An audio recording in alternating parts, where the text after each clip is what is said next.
Hey everybody, this is Ashley with Publish with Ashley, and I just wanted to tell you a little bit about, mistakes to be aware of in KDP. So that's kind of what this video is about.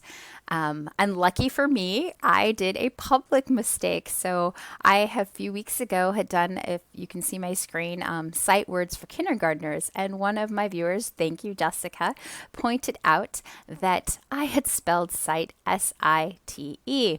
Yes, I had, and it was incorrect. So even me, as a English speaking person who should know better, I had done the wrong sight. English has got so many spellings of the same word with different definitions. It's insane. So I do feel for you all who are non-English speakers because it's hard enough for us English speakers. But it was a silly typo. So I just got to do this public, and we all make silly mistakes, but I just got to do it publicly on YouTube. So now I'm going to publicly show you my mistake, but I think this was a great learning experience and a great learning experience for you and me. Me, because, I need to be more careful about just silly grammar typo mistakes. I need to, be better, but we all are human. We all make mistakes.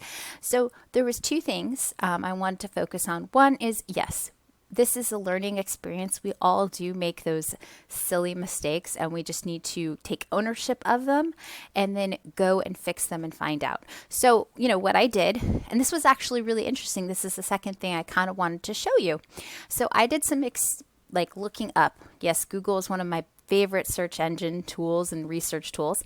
And so I looked up sight or sight words, and I kind of figured out, you can kind of see my screen, but I went on a lot of these different websites and various things. And what I found out doing that is, yes, I am not the only person who misspells sight. It's very common. And what's even interesting, on some of these pages that are talking about sight words, they misspell sight, or it gets used very interchangeably. And so a lot of these different word sites said that, hey, these two words get interchangeably, you shouldn't use them like that.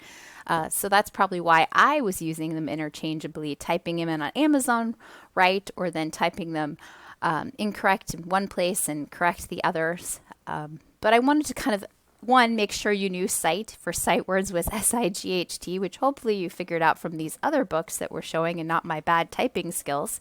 But what I also learned in doing this, and it was something I kind of knew, but it was interesting seeing the different research, was to type in the different words. And yeah, you got a little bit different scores, but the books that came up were pretty much the same thing. And something that you may or may not know about Amazon's algorithm is that Amazon actually corrects for common misspellings and common, in this sense, grammar, right? A lot of people do type in the wrong kind of site. And so Amazon's algorithm actually corrects for that. So that's something in your keywords, your back-end keywords. You don't need to put common misspellings. You don't need to put common grammar mistakes, that sort of thing, because Amazon's algorithm already corrects for it. Me, as a user, had typed in S-I-T-E, but Amazon algorithm knew I was looking, because I had sight words, it knew I was looking for S-I-G-H-T. Okay, so it already knew and gave me the appropriate results.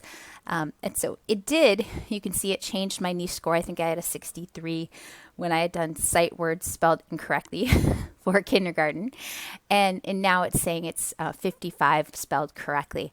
But I still think this is a great niche to look into. You just need to do exactly what I said in that other video, which was kind of find a sub niche. So you're doing sight words for kindergartners, and then focus on a theme or a sub niche, being outer space robots, unicorns and princesses and mermaids, or maybe I thought about doing a Christmas one, some sort of Christmas themed. I know it's pretty early, but it something that you could do in the next month or 2 or 3 months, and then get it up there so it's up there for Christmas. It would be a great stocking stuffer for someone who wants to get something maybe fun but educational for children.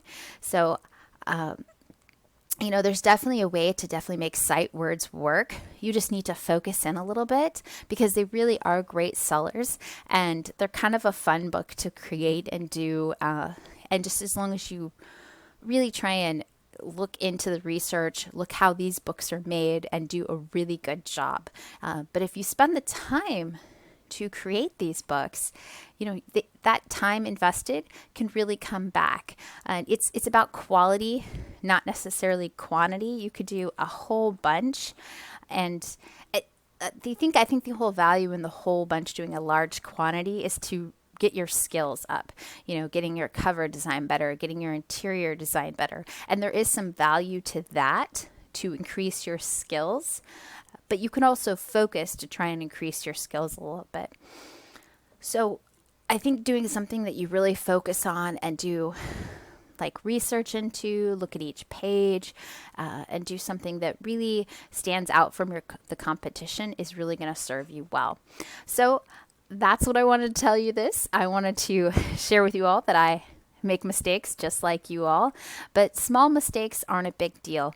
Amazon isn't going to, if I had spelled something wrong in the title or subtitle, they're not going to take away my KDP account. You might get a bad review, or a customer might complain, and then KDP will send back to you, hey, you need to fix this. Which, if I had done that, I would want to get the book unpublished, right? Because I can't change the title or subtitle, and if I had spelled that wrong, I'm kind of out of luck. You could ask them to change it and say that it was a typo, but they may or may not. Either way, simple enough to unpublish something like that, republish with the correct spelling, and do it right. So I just wanted to let you know that you can make small mistakes. Everyone makes small mistakes. We're human, and that you can recover from that by figuring out what you did wrong, and then do a little research to find out, what went wrong, or what can I do with this information I now have. And it got me reflecting about, how different is doing the misspelled word on the Amazon algorithm.